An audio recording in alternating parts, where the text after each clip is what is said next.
Many of the facts we know about ancient Egyptian history are actually wrong. The differences in languages, the destruction of many cultural monuments, and the disappearance of some of them make it hard to understand what was truly happening during that time. Add to that the wars and occupations, which played a major role in solidifying many of these historical misconceptions. Today, I want to talk to you about a great queen we all know, but unfortunately, most of the information we know about her is incorrect, and many facts have been falsified. We all know Queen Cleopatra as one of the most important rulers of ancient Egypt, mainly because she was one of the richest rulers of the Mediterranean and the most influential woman of her time. But as is often the case with most historical stories, which are written by the victors, Cleopatra's story is filled with myths. The time has finally come to separate fact from fiction. The truth about Cleopatra, as revealed by the Freeze website in a few points, begins with her appearance. If we ask ourselves what Cleopatra looked like, an image of a stunningly beautiful queen comes to mind, influenced by actresses like Elizabeth Taylor, who played her role. But when we look at the research of Sally Ann Ashton, a Cambridge University Egyptologist who spent a year reconstructing Cleopatra's features, she arrived at a very different conclusion. Ashton studied Cleopatra's lineage and appearance based on ancient coins, sculptures, and temple decorations from Dendera, concluding that Cleopatra had a long nose, thin lips, a sharp chin, and dark skin. Her body was short, standing at just 152 centimeters and somewhat plump, far from the beauty standards we imagine. So Cleopatra was not as beautiful as the actresses who portrayed her. In fact, the widespread belief in her beauty comes from the idea that she managed to seduce two of the most powerful men of her time, Julius Caesar and Mark Antony. But when you look at her image on ancient coins, she appears with a sharp chin and pointed nose, alongside an odd expression that hardly conveys beauty. What is clear, however, is that she was highly intelligent and powerful.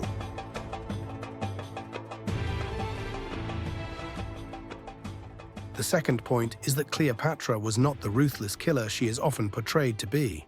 During her life, which lasted just under 4 decades, Cleopatra did kill many family members. While this may seem barbaric, it was done to protect her own safety and her throne. Although many documentaries depict her as having a cold-blooded killer instinct, historians agree that Cleopatra resorted to killing only when it was absolutely necessary. After all, her family members would have killed her if she hadn't acted first. The third point challenges the belief that Cleopatra died from a snake bite. According to the traditional story, Cleopatra, devastated by the death of her lover Mark Antony and fearing being paraded as a trophy of Roman victory, killed herself using a snake. However, many researchers believe this method of death might not be accurate, as there is very little archaeological and documentary evidence to support this story. Among the arguments against it is that the ancient Egyptians were known for their extensive knowledge of medicine and poisons. Scholars like Christopher Schaefer and toxicologist Dietrich Mepps have proposed that Cleopatra may have instead poisoned herself, using a mixture of opium, hemlock, and aconite, a deadly, painless, and fast-acting combination.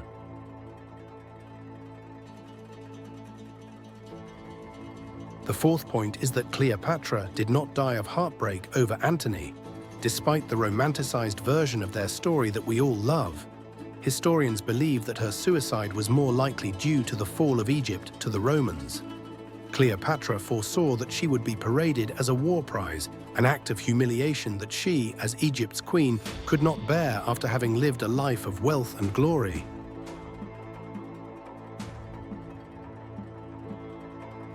The fifth point reveals that Cleopatra was not necessarily buried with Mark Antony. Again, historians' romantic imagination has led them to suggest that Cleopatra was buried with her lover, but experts are divided. Some believe she built herself a tomb in Alexandria, while others argue that the two were buried together in a temple. In reality, this myth can only be confirmed or debunked when Cleopatra's tomb, which now lies in the depths of the waters alongside the ruins of ancient Alexandria, is discovered.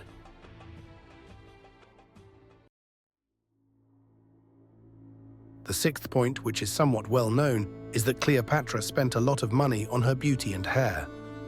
Many historians criticized her, describing her as a frivolous queen who spent too much on her appearance. It was said that she used her beauty, rather than her intellect, to get whatever she wanted. In fact, Cleopatra did care about her beauty and hair, wearing expensive clothes, and she took 50% of Egypt's gross domestic product for herself. But it's also true that she ruled Egypt very effectively. Historical documents show that Cleopatra was a serious and intelligent figure, implementing major plans for the public good during her reign, and she transformed Alexandria into the most magnificent city of her time.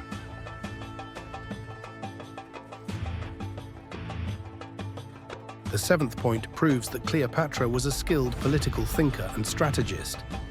Many people believe that Cleopatra ruled Egypt using her beauty alone, but this is far from the truth.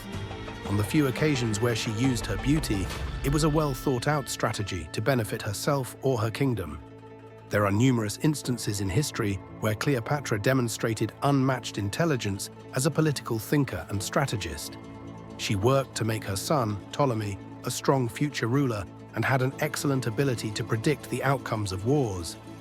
All historical and archaeological evidence suggests that Cleopatra had a brilliant mind, and the image of her as a naive woman relying solely on her looks is completely false.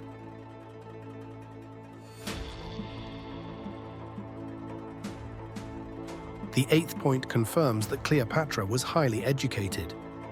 Even though she ascended to the throne at the age of 17, Cleopatra had been trained and educated in various fields, including languages, sciences, and military strategy, in line with the values of her Ptolemaic lineage, which placed a great emphasis on learning. Cleopatra was also the only one in her family who made an effort to understand and learn the Egyptian language and culture.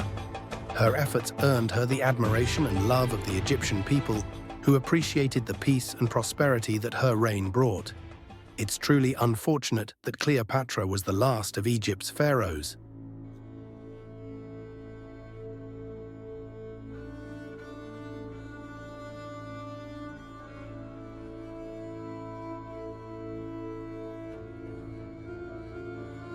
And the ninth and final point, and the most important, is that Cleopatra was not Egyptian.